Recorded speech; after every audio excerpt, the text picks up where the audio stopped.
A very good afternoon. You're watching ELITETV Top Headlines at 4 p.m. and I'm your host, Ragina, here to deliver the latest updates. Manipur State today, the 14th January, observed the 37th Drivers' Day, offering floral tributes and homage to departed drivers of the state. On the occasion, Manipur Additional Chief Secretary Anurag Bajpai IFS appealed to all stakeholders involved in the execution of road construction and repairing works to complete the works in time and with sincerity.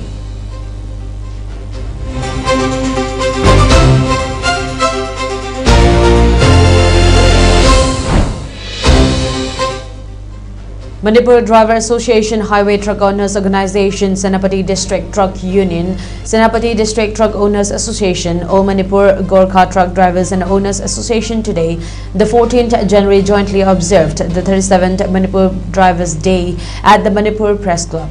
On the occasion, Manipur Drivers Association General Secretary Sanjoy Khetrimayum highlighted the unnecessary harassment given by personnel of Manipur Traffic Police.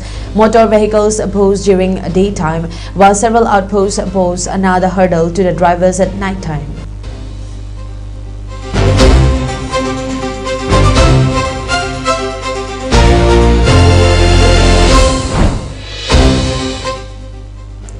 The Thado Inpi Manipur TIM, which is the apex body of the Thado community, has welcomed the formation of a popular government in the strive-torn state Manipur.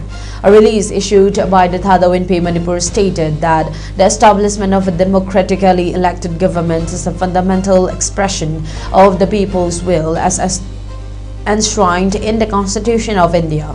It further highlighted that the Thado community of Manipur is a legitimate stakeholder in the democratic process, particularly across the 9 scheduled tribe assembly constituencies represented by the 10 elected MLAs from the hill districts.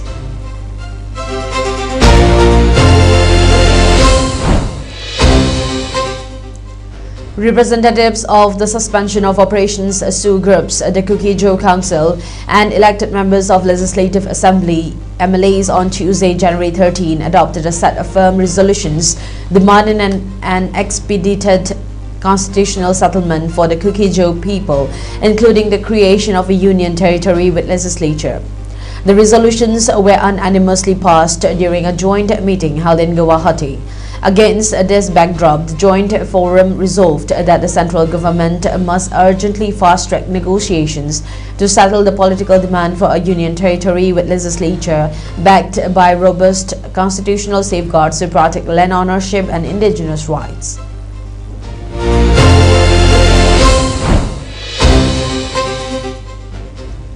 Mounting pressure over prolonged disruptions to a critical transport corridor, leading civil society organizations of the Kuki-Jo community on Tuesday, January 13, submitted a joint memorandum to the Superintendent of Police, Kangpokpi District, demanding the immediate lifting of the intermittent blockade allegedly imposed by Liangmai Naga groups along the Churachandpur-Kangpokpi route.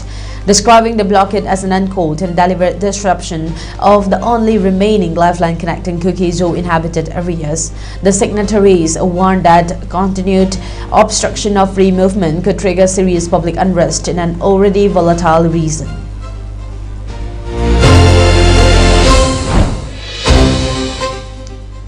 On 13 January 2026, combined operations by security forces and the Forest Department in Manipur led to the destruction of extensive poppy fields across Senapati and Chandel districts. At Sadim Hills Range and the Senapati Police Station in Senapati District, about 30 acres of poppy cultivation were destroyed under the supervision of an executive magistrate. Meanwhile, in the Govog Hill Range under Chakpikharong Police Station in Chandel District, approximately 65 acres of poppy fields were eradicated. At the Chandel site, authorities also destroyed 2 temporary huts along with poppy pots and seeds found on location.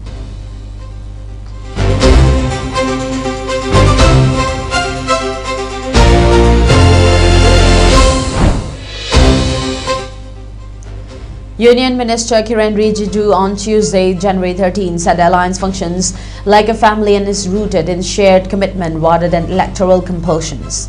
Addressing the 13th Foundation Day celebrations of the Nisad Party in Lucknow, Ragina asserted that the NDA is a time-tested and well-functioning coalition built on trust, mutual respect and collective responsibility. The Union Minister noted that NDA partners are aligned with Prime Minister Narendra Modi's vision of inclusive governance and national development. He said the alliance continues to move forward with unity and strength, driven by a shared sense of purpose rather than narrow political interest.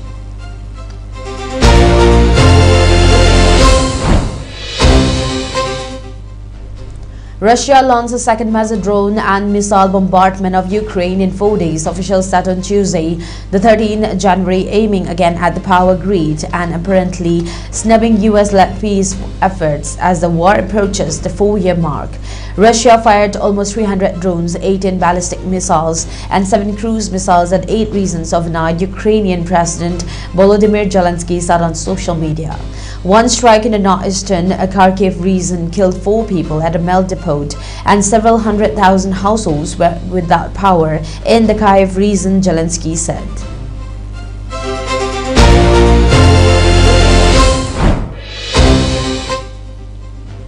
The Trump administration has revoked over 100,000 visas, including of about 8,000 students in 2025, setting what it said was a new record as a part of its immigration policy to protect the U.S. from foreign nationals posing a risk to public safety or national security.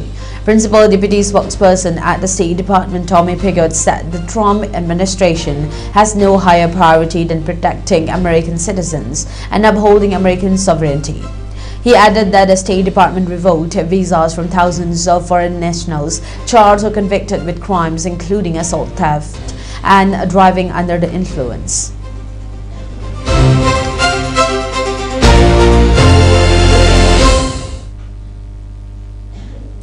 That's all for now. Thank you for tuning in and keep watching the 6 p.m. ELITETV English News for more updates.